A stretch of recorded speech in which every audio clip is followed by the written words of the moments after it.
Should you spar from day one when you start training historical fencing? I believe so.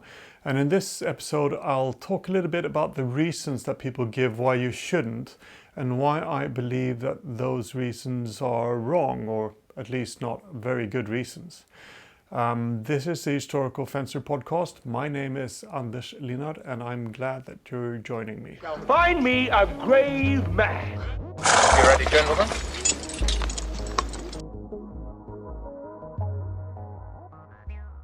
Hey everyone, so sparring, it's one of those things which is absolutely fundamental to historical European martial arts and historical fencing. And I'll go through that. I just want to start off by saying that I just got back 2 weeks ago from Battles in the North, where I held a workshop on how to teach sparring to beginners. And the first exercise that I did during my workshop was that I handed out post-it notes. So everyone got about 3 to 5 post-it notes each, and I then paired them up and told them to put the post-it notes on the other person. Very simple game, and immediately people were laughing. They were trying to parry the incoming post-it notes and, you know, put them on the other person or their opponent in this. And a few things became clear quite instantly. First of all, it was fun. The students enjoyed it. Secondly, they started competing because there was something at stake. You know, the first to reach 3 post-it notes on the other person won. So you've gamified it a little bit. And thirdly, intuitively, everyone started moving around and pushing themselves and including a lot of the teaching that they'd learned from their fencing practice in how to put the post-it notes on the other person. And that was without me giving them any directions that they should use those techniques, or that they should move about, or that they had to go fast, or anything like that. So it just came naturally for them. And it was also safe. I actually told them not to put the post-it notes on the other person's head or face, because they weren't wearing any masks, and what could easily end up poking someone's eye or slapping them involuntarily. But the game was fun, and that was the sort of the purpose of it, to warm them up, and also to say, look, we just sparred. And we did it with no fencing equipment at all, in a safe way. So the reason for this was to show them that you could spar immediately, safely, with no equipment at all, and still learn a lot of fundamental principles that are there for fencing. It's a fun game, and by making it fun, you're getting them to work harder, and working harder is also absolutely essential if you want to improve. If I had just told them to put post-it notes up on a wall, nothing of this would have worked. They would have done it slowly, it wouldn't have been competitive, it wouldn't have been fun, and they wouldn't really necessarily learn anything about fencing. But in this format, it worked, and the students loved it, and that was the purpose of the exercise. So that workshop is sort of the background for this pod episode, because I wanted to talk about a few things that came up and which I brought up during that workshop. And maybe the most important one is why there's this historical thing. I've said this too, and I know a lot of teachers say it, that you shouldn't allow students to start sparring too early. And that's sort of a very strange thing for something like HEMA, because sparring is actually the testing ground for us and for the teachings that we do. It's the absolutely essential. You could even argue that sparring is fundamental to all martial arts that are real martial arts. As soon as a martial art removes sparring, they have a tendency to go towards bullshido. Now, I want to make it clear that I don't want to respect martial arts that don't include sparring in general. It depends on what you're trying to achieve, right? So if you want to go and train Tai Chi and you're not sparring and you're maybe an elderly person, Kudos, good on you, continue to do that. But there's more of a martial applicability to any martial art which actually includes sparring. And for historical fencing, it's even more pertinent for a very simple reason. It's how we train or test if our theories are valid, so to speak. We have these historical sources where there are a lot of techniques and concepts and principles described, but we don't have living lineages. So sparring is a way of testing the things that we've understood from the texts and the imagery, if they're actually working, if our interpretations are valid. So it's really fundamental to what it is that we're doing in historical fencing. So the purpose of sparring is that it gives you some sort of context, and you have to understand it from that perspective based on what it is, and how you spar, of course, impacts how you understand the context of the techniques that you're trying out as well. So if your sparring is completely weird, like for example putting post-it notes on other people, it may not be 100% applicable to the historical source material. I want to say that clearly as well. However, you're still learning fencing and fundamental principles for all types of fencing while doing the post-it note game. And it gives it some sort of context. But it's also fun. And if it's fun, it's more likely that your students are actually going to continue training. So there's a benefit right there in that. And secondly, when you're sparring, you gamify that, and that's the same reason for why competitions work. When you gamify something, people want to win, and that makes them go a little bit more with more intensity and train a bit harder. And by doing so, they're going to develop a lot faster. And thirdly, also relating to context, is that if you're teaching someone how to fence, but you're not giving them, they don't have any idea of what it's like to strike at the other person or parry the other person when they are actually trying to hit you. You're always going slow, you're always doing sort of static movements. It's, they're not going to have the understanding of what fencing actually is, because they're not fencing, they're doing drills. So when you're teaching someone how to fence without actually fencing, because fencing is what sparring is, it's very hard for them to put that, those pieces of puzzle together. It's a little bit like trying to teach someone to catch a ball. You don't learn how to catch a ball by telling people standing on a row to hold up their hands and closing their fists like this, or trying to grab the ball of air without an actual ball. You start by throwing the ball. Now, you won't, give them a curved ball super hard and super fast to begin with. You'll go slowly. You'll adapt the game a little bit for the beginners, so there's absolutely merit in doing that. But you need an actual ball to throw at them. And then they're going to develop a lot faster.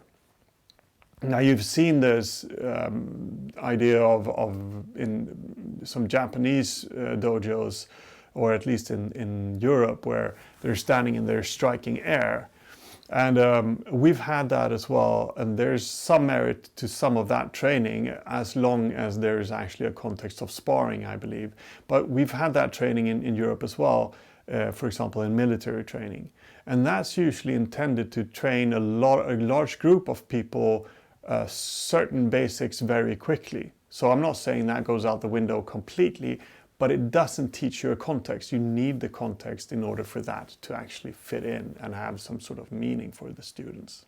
Okay, so I think that we've established that sparring is sort of not the goal, but the essential context that we have, or one fundamental context that we have for training historical fencing today. So what are the counter arguments towards starting to train sparring or do sparring early on, or even from day one? The first argument that you hear is that it teaches you bad habits.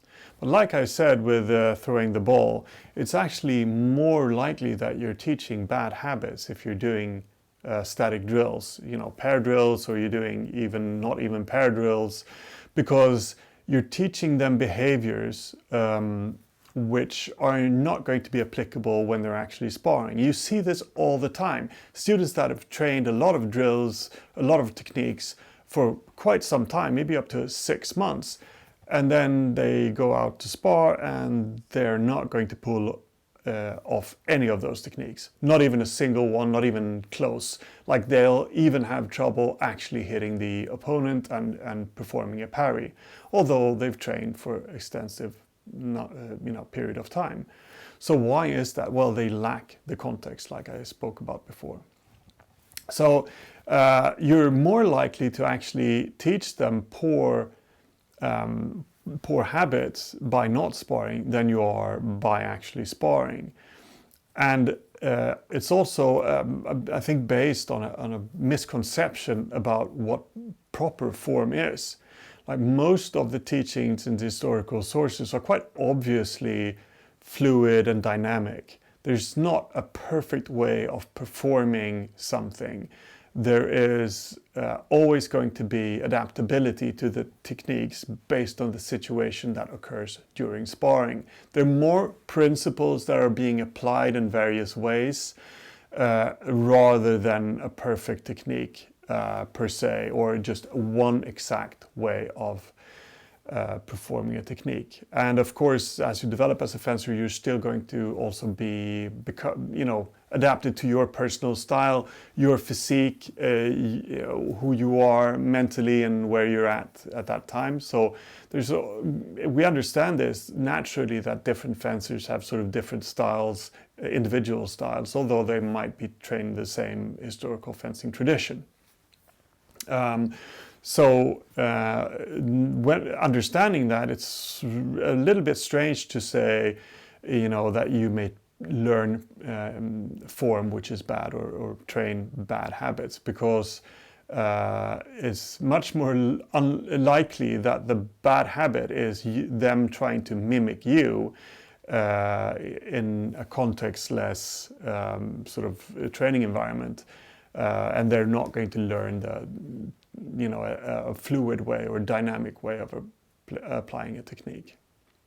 Another reason why people shouldn't spar from day one, or a reason why I hear that, is that it's not safe. And that's understandable. A lot of beginners don't have the proper gear to fence, full speed with steel swords and, receiving thrusts or cuts to their body or face. I sort of get that point. However, I think that with my posted exercise, I proved that it's perfectly possible to have sparring-like games that are adapted to beginners and the level of gear that they have, or if you don't have loaner gear to give them, and make it safe. I've used this example before. If you take two kids, any time period, anywhere in the world, you give them 2 sticks, they're going to start fencing with those sticks. And there's going to be a mom, I'm sure you've heard your moms say this to you when you were kids, do not strike each other, only strike at the sticks. Now, what she's essentially done when saying that is, although just to make that clear as well, in fencing we actually try to hit each other, but what she's essentially done is given them rules for the sparring, which makes it relatively safe for them to do it. And when they get out of hand, she'll be there and say, okay, calm down now and settle down, and etc. And of course, when they strike a finger or a hand and someone starts crying, they say, well, if you're playing the game, you tolerate the pain. So at least that's what our parents in Sweden say to us.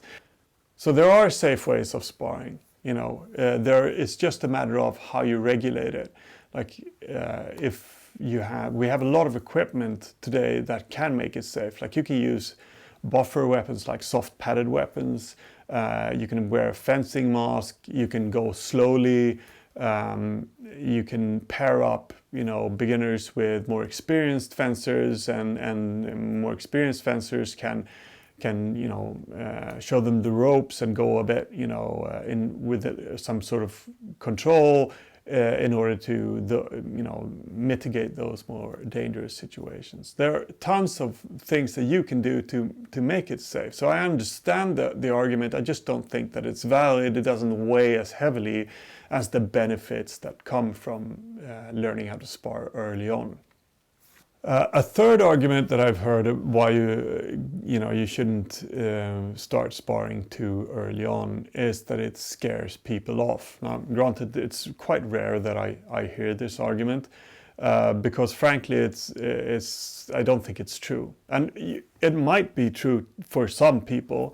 But generally speaking, like the kids who pick up the sticks and start fencing immediately, they enjoy that. They think it's fun. But it's a bit funny that when you have kids that come into a class and all of a sudden fencing is boring, fighting with swords as adults, for kids or even adults who are training adults, we manage to make fencing boring somehow. How is that even possible? It's supposed to be fun. It's supposed to be engaging. That's why people turn up. And it's far more likely that if you withhold sparring for a very extensive length of time, then more people are going to drop out rather than people who are scared of fencing or sparring that are going to drop out. And again, you can mitigate the scariness by using padded weapons or going slow or whatever, where you're not going full on sparring from day one, but you're still sparring. So there are many things that you can do in order to make it less scary.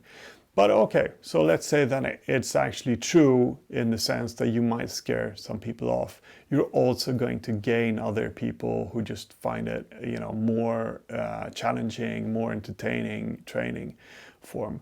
So, and I'd also argue that if you find sparring scary, maybe martial arts isn't for you, and martial arts isn't for everyone. It's people are different. So you have to, weigh that as an instructor, I guess. Who you want as a student. Do you want the person who comes there with a passion for fencing and want to fence, or do you want to have or will you accept students that are really that into sparring, perhaps, and how will they actually even eventually learn how to spar and fence? The exception here being kids, of course. Again, if there are kids who are scared of sparring and that maybe even maybe the parents are bringing them there to give them a little bit more, make them toughen up a little bit. Yeah, take them by the hand and guide them and make sparring safe. By all means, you can make it less scary and you can make it safe. So you can absolutely do that. But I don't think that you should exclude sparring. In fact, I think that sparring should be part of every single training session, basically from day one. Do you agree with me or do you disagree? Have you heard other arguments why you shouldn't spar from day one? I'd like to hear it. Write a comment or join the Facebook discussion, either on our page or HEMA Council, for example. Thank you for listening. Have a good one. If you liked that video, I hope that you did. And if so, make sure to subscribe to the channel and hit that notification bell. We also have a Patreon where you can support us and a Facebook page where you can take part in discussions. That's it for now. Take care and fence well.